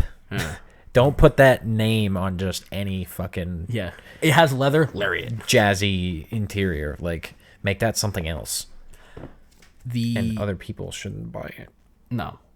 I never ripped on Irwin's. Hey, Irwin's, I got to rip on you for a second. What the fuck? Yeah, why couldn't you close a deal? So, let me tell you about this 2019 Ranger, the one we were supposed to buy yesterday. So, these Rangers apparently are known for the doors. The only reason I say that is because every fucking one we looked at had some sort of, except the one we bought, had some sort of damage on the driver's side door sill from, like, you get it and you, like, slide your foot across it. Right. On the, which I already know that Oxford white, the, like, pure white, it's already a single stage paint, so, like, it's not very durable to begin with. But, I mean, like, there was, like it was down to bare metal, like a huge chunk of it. Like all the other ones we looked at had like scratches and stuff. Right. But we thought this truck was exactly what we wanted. So we were talking with them and we were like, hey, if we'll buy this truck, but you have to fix that. Like we're not buying a truck that has bare metal. And it's certified. And it was a certified gold truck. So now, like, I don't know about Ford because I didn't work for them long enough, but Toyota very specifically says that the interior needs to be up to par and paint needs to be up to par. So if Ford has anything similar to the same standards, they did not hold it to that standard to certify it. Absolutely not. I mean, for us to initially, when we went to strike the deal, we said we wanted the dorsal repainted, and oddly enough, the driver's rear door gasket was ripped. Okay. Like in a weird spot. They had dogs though, didn't they? I think they had dogs. And like there was like scratches on the door panels and stuff, but like once again, we kind of thought it was the one we wanted. It was the mileage we thought we were looking for. It was the options we were looking for, so we were going to buy it. They say, okay, we'll do the deal. We want to fix everything for you before you buy the truck. If you come in on Thursday, we'll do the deal. Okay, sweet. Thursday comes around. We get there to go look at it. I open the door to look at the repair job. The paint was, kind of close.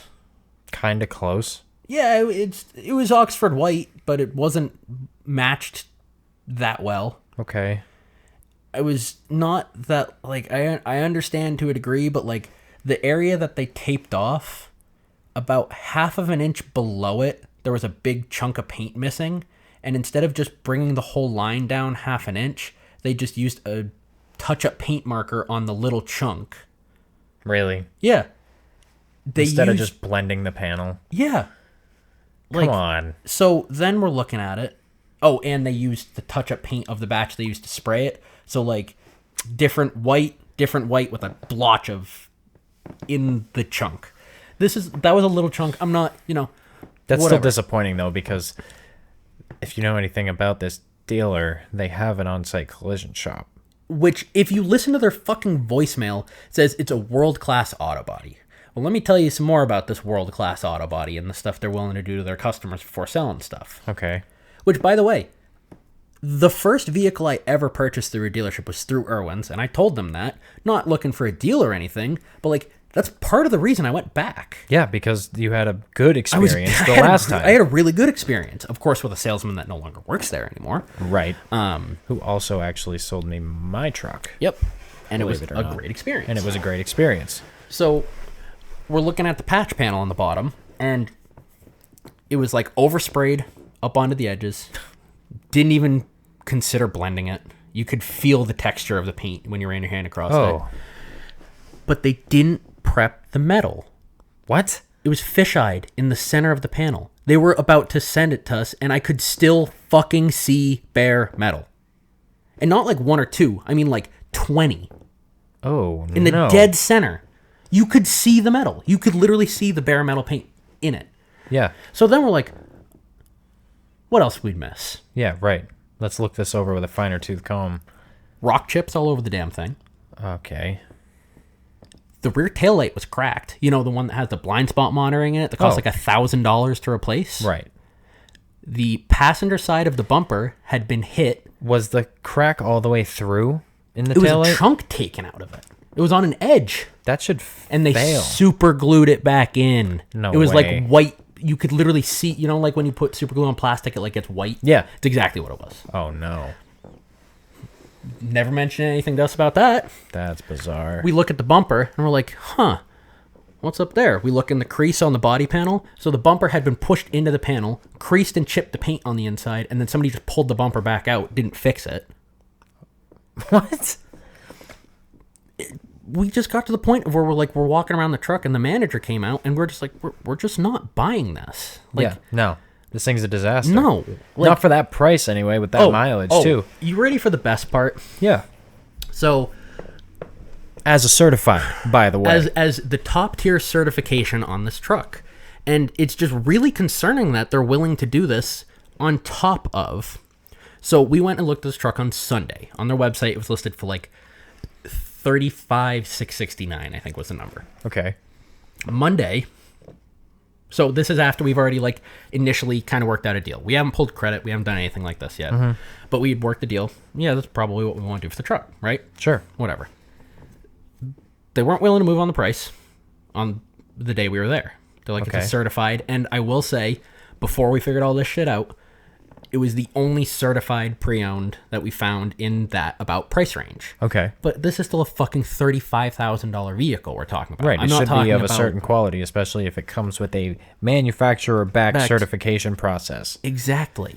And like, we were willing to look over some of the shit to have it fixed, but like, they weren't willing to fix it correctly. Yeah. They wanted to do it as cheaply as possible to avoid losing any profit whatsoever, even though you're a return customer to their dealership and would probably go back to them if they fixed all those problems the right way. Why wouldn't I? It'd be 2 great experiences in a row. Why wouldn't you go back a third and a fourth and a fifth time? I will never go back there again. Even if it costs some money for them to get those things fixed, like, who knows? Like, someday you may have kids and you go there and if you're in a good position, you buy cars there for your kids. Yeah. You buy your new cars there all the time because they're a Toyota, Ford, Lincoln, Hyundai, and you were looking for a Ford product. Like, it would behoove them to keep you as a customer. I was looking for a Ford product, and I'm a massive fan of Hyundai product. And they have a Hyundai dealership. Hello. Right on the other street. Like, whatever. I don't understand. Dude. So I do because it's short-term profit, hold on. Still. Hold on.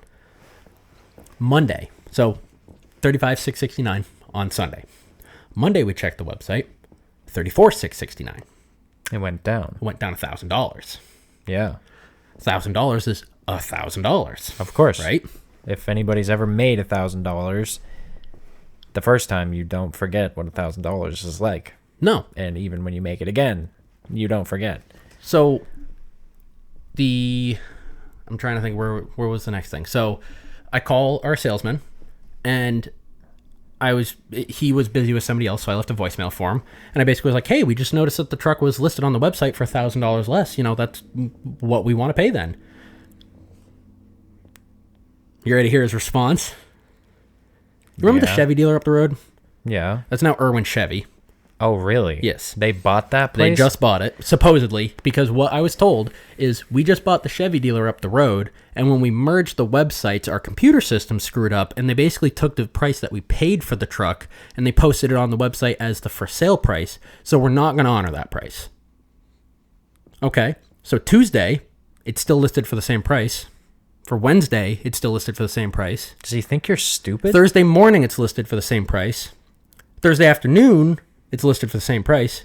Thursday afternoon when we're standing next to the truck looking at all the fucked up stuff on it, It's the same it's price. still for the same price, and they still wouldn't fucking negotiate. From the price that it was when you initially looked at it. For $35,669. They were going to sell it to you for $35,000. Is it still listed for $34,000? What the fuck? Where do they get off? Are you serious? It's on your fucking website, guys. Oh, would you look at that? Stop. Like, Irwin Automotive. Oh, they did bring it back up. They brought it back up. All right. So now it's hearsay. However, no, actually, no, I'm it's not, because fuck you. I took a screenshot of it. Yes, my man, right there. Give me that. With a timestamp. Let's go. Okay, so we have proof. I can't believe that. Fuck them. So right here, 2019 Ford Ranger XLT, $34,669. And if you go up to the timestamp, now don't mind this being a weird time, 12:02 a.m. on the day we were supposed to pick the truck up. Thursday, June 15th, 2023, 12:02 a.m. The truck we're supposed to buy for $34,669. and they were gonna give it to you for $35 that day when you were there, standing next to it, pointing out all the issues it still had. Yep. Whoa. Or at least I assume they were, because he immediately went and got his manager, and manager came over. I don't even care if he was willing to fucking negotiate. Yeah. At that point, And then we left that dealership. We went to Tilton, New Hampshire to New Car, like NU Car. There's, just like any dealership, there's some reviews that are good, there's some good reviews that are bad, right? Of course. We had a fucking wonderful experience there. We got a killer truck, 2 years newer, 30,000 less miles, for the same fucking price they were going to charge me for that shitbox. Yeah. And I got a better fucking truck with a better salesman. Like, we had a pleasurable experience. We left paying what we fucking wanted to pay. Yeah. For the exact fucking truck we wanted. Yeah, that's just not good customer service. That's not how you treat No. people, especially if you give a shit about your customers, which most people don't, but you should. You and I both commuted over an hour at one point in time in our lives to go work for Irwin Automotive. I used to work at Irwin, by the way. Yeah, we both did. So this isn't a shock, but he also came to work there in his first vehicle. I purchased there. Great first Tacoma, not counting the X-Runner. I bought from them. I still have it. It's a great truck. They did a great deal. The Buick we purchased, which was just a used car, but the Buick we purchased, I don't personally know them, but I do know exactly where the car is, and we have spoke with the person that owns it now. They fucking love that car still. Great. And, like, they gave you a good price, and they worked with you, and everything went smoothly. I don't know what happened. They just, they used to take care of people. Are they just too worried about how much money they can make? I don't know if it's that, or if they're just willing to try and take advantage. Like, that's the one thing that sucks, is being younger and walking into a dealership, is you immediately, they're going to try and take advantage of you. Did you, like, I would have loved to have just looked at the guy and be like, I used to fucking work here, right? I fucking told him. Did you? I sat at his desk, filled out the fucking credit app, and literally, because you worked at Irwin, you should know this. Yeah. I work at Nevo now. I left Irwin to go work at Nevo. So literally, my previous employment section was the address of the building Motors. I was sitting in. Yes. Like see Google Maps for current location. I forgot all of this stuff, so I literally wrote it down off of his fucking business card I was sitting in front of me. Dude. Like, and I had respect for them, which is really saying something, because we already had, actually, with the same fucking salesman, now that I think about it, when my dad went to go buy his Power Stroke, I took him to fucking Irwin's first. Yeah. Where we also were going to get fucking screwed on a truck in that case. And then by the way, Irwin is not the closest Ford dealer to your house. No. We drove an hour to go to this dealership because I was like, hey, they're probably going to have the truck you want, and it'll probably be good. We got there, and they wanted to charge us $10,000 more. Yes, I know, whatever, dealerships were doing their price adjustments during COVID. Yeah, but then you went and proceeded to get a better truck for MSRP. I want to use their names. We went to Portsmouth Ford in Portsmouth, New Hampshire, where we were treated fantastic and got a killer truck that we were told at Irwin we wouldn't even be able to afford. And you have it. And they paid MSRP during COVID for it. Yeah. So what's that fucking tell you? don't go to Irwin. Seriously. Like, you see all of their tons of great reviews on this stuff. I cannot recommend them less. If there's anything else.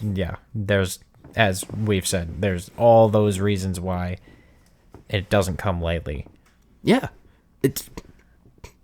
I went there 3 times.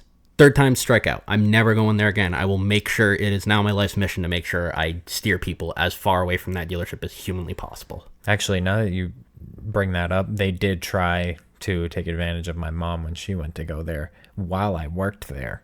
That's wonderful. Yeah, so she came in with she was on a tight budget. Things were tough, you know. That happens, and she needed a different vehicle. But isn't it funny desperately needed it. Irwin says that it doesn't matter your credit, will get you financed. So really, it shouldn't have been an issue. Right, but their only option for her was a lease that was double her payment that she was looking to spend. What? Yeah. What the fuck is the point of even walking back to the desk? Like, we sat down at the dealership to buy this truck, and we said, this is our max payment. He came back one time at a number that was like $5 over what we said, and we were like, no, this is our max payment. We're under it. They got us under it. Perfect. How hard was that? How hard is that? Like, I understand they have to do their job. They're going to give me the first numbers they see, and then if I don't like that, we're going to negotiate. That's how a fucking dealership works. I'm not stupid. Yeah, because they obviously want to make their best number. Like, I get it. It's a business. They have to make a profit. But, like, they're willing to work. Yeah. That's all I ask. Just work. Like, and don't be a fucking scumbag about it. Yeah. Like, and the only thing I will give to Irwin's in this situation is they weren't willing to negotiate on the price, but they were willing to fix the stuff. But they were only willing to fix it shitty. Right. So they weren't actually fixing it. They were band-aiding the problems that would then, like, because that exposed metal, we live in New England. You're going to be getting in and out of that truck with road salt and sand and dirt, and they should fucking know that because they're in the goddamn lakes region, and everything that comes through there, from my personal experience, is a rusty piece of shit. Okay, I can back that. You sell a vehicle with exposed metal as a certified unit. Mm-hmm. You know how quickly that thing is going to rust because, as you were telling me, that is a steel body truck. It is not an aluminum truck. It is. So what the fuck are you thinking? Because just it's the fix it global right. Chassis. It's all steel. It's all steel. Like, and steel rusts. Of course it does. That's why everybody likes the new Aluma Duties. You know, right. The aluminum Super Duties that don't rust. Because they don't rust. Yeah. So my Irwin rant is over. Please don't fucking go there. Entirely. For all that shit. First time was great. When I worked there, it was a great experience. You had a great experience with yours as well. I don't know what happened since then, but I mean, that's just disrespectful that they were willing to just look me in the eyes and say that that was okay. Like, that's all I was asking for was a good vehicle. I work hard for my money, and I want to get a good vehicle. That's all I want. To drive to and from work, to drive all over the country, potentially. Like, and like, it's just, I go out of my way when I work on stuff to make sure it's done right. Mm-hmm. Because I know that other people work hard for their money. I work hard for my money, so I know that's how it works. Yeah, like a giant car bill and then horrible work is just as a result is much that's more why demoralizing. Mechanics and fucking dealerships have such a bad stigma because there's people that don't fucking care. Right, they don't care at all, and it's the biggest frustration I've encountered in my life as a young adult is just dealing with a bunch of fucking people who don't fucking care and are willing to do whatever it takes to get out of it as scot-free as possible. And it's frustrating, and it's hard to play that game every day of your life. So, like, I don't know how they do it. How do they sleep? To be honest. I really don't know, because I can't. Fuck, at one of the dealerships I worked at, we had one salesman who people would bring their cars in for service and park them in the parking lot outside, and he would be taking pictures of their car, trying to sell it to somebody else via Facebook Marketplace, and then if he had a sale lined up, he would go convince that person to trade that car in so that they would buy something on the lot, and then he'd have that other person come and buy the car he just got in on trade before we even looked at it. I slightly respect the grind, but at the same time, that's fucked up. Like, didn't ask them if they had any interest in getting a car. Like, That's the fucked up portion. Like, they had it sold before he talked to them for the first time. He would go to service and find out who they were and then go talk to them in the waiting room. Oh. After he already had their car sold to somebody else that they didn't own. No. Granted, I'm pretty sure he doesn't work there anymore. I would fucking hope so. And I'm pretty sure most of the management who was involved in that practice has been fired since then. Good. So I'm definitely validated in saying that they were up to some shit because the owner caught wind of the dealership chain and fucking canned them all. Good. So good on him. I would say that goes to show that there is good leadership in the dealership. There is, and it really comes right from the top. And so weeding out all the bad ones it's a tough duty, I think. It is, but he's also willing to do it. He is. And apparently it happened day of him finding out. He went there, saw it in practice, went back, talked to his board, came back, and everybody was gone that day. Wow. That's how fast it happened. It was decisive movement. Massive respect for that. Yeah. So no consequence of it's like, I don't even fucking care if it destroys my whole sales department. Fuck them. Yeah, fuck them for that. And they were overcharging for cars that they weren't really doing a lot to because sales has the final say on what gets approved when used cars get put through on the lot. You would think, the mechanics would get final say on what needs to be done on the mechanical issues of the car, but that would be nice in an ideal world if all mechanics had integrity. But they don't. So there's that problem also. I'll give you that. The checks and balances is a good thing if both sides want what's best for the vehicle. But that doesn't usually happen. So, whether it's a mechanic who's trying to scumbag for more money out of the dealership, or if it's a dealership trying to scumbag the mechanic and keep them from making more money because it costs them more money to put the car on the lot and then they can't sell the damn thing because they took it in on trade for too much money to begin with, and that's why all our prices are inflated. It's because of what the dealerships are doing, because our money is fucking worthless. So yeah, there's that. I will say, the one thing that does suck in the purchase of our Ranger is actually the dealership we brought it to was the lowest trade-in value that we were getting. Okay, yeah. So all of our numbers still work properly. Yeah. So I don't really care about the rollover. I knew we were going to roll over. Whatever. Of course. But it was $4,000 less than my two tied highest offers. Wow. They were in Maine. They were at some dealerships for some kind of sketchy trucks, not going to lie, which was part of the reason we didn't do it. Yeah. One of the dealerships I wasn't a big fan of. The other one, actually, another one I would like to say, Darling's Ford. The sales team there was fantastic. They just didn't have a truck that lined up for us. It didn't have what we wanted. That's all it was. I would have loved to have done business with them, but maybe I'm glad someday we did where we did. Maybe someday they will though. Yep. And you'll go back because now it's a positive experience in your mind. And I would gladly go back. We were treated fantastic. We were there twice. There was a truck there that we wanted to see that was out on demo with one of their salespeople. Mm-hmm. Our sales guy drove to his house and picked the truck up to bring back for us so we could look at it. And then we told him no. We didn't want it. Like, I felt bad for that, but yeah, they were still willing to do it. And he was trying to obviously, and I know his job is obviously to make a sale. And I'm not giving him 100%. But a lot of times they'd say, wait till this guy gets back or whatever. It was also Saturday afternoon. Right. Like, they weren't open Sunday. Like, he didn't really have to do that, but he did. Yeah. So that's good. I like that. I respect that a lot. This has been really long. Yeah, it has. I think we do probably have to cut it, even though we could probably ramble for a lot longer. A lot longer. Yeah, probably. But hey, quick update. More shit's happening to the Scion soon. So I'll leave it at that, and we'll get on that shit tomorrow if you're still available. But is that which cylinder is the pancake now on your car? 4. That's technically number 4. Yes. We're going to get a picture up here. You do what you got to do. I'm not shitting on you that hard for it, but wow. Wait until you see the primary on his header. So we're going to fix it with a good one. It's a daily driver. And it had to get done. Yep. I wanted to run some diagnostics. Yep. I wanted to see how the car works with a catted header. And the one I bought does not clearance the supercharger. So I made it clearance the supercharger. Oh, and it fits. It doesn't fit. It's, slight crush tolerance, but that's fine. Sounds like a tractor. Wait, hey, that's part of tomorrow, right? It's all right. We're going to get the whole thing sorted. That's the goal with this car. is I do want to put cats in this car, just not right there. Yeah. I'd like to put them farther back in the exhaust and run it a different way. I want So the heat's not in the engine bay. Correct. Shit out of there. Yes. We'll get rid of the heat, but we'll still accomplish the goal. So. Right.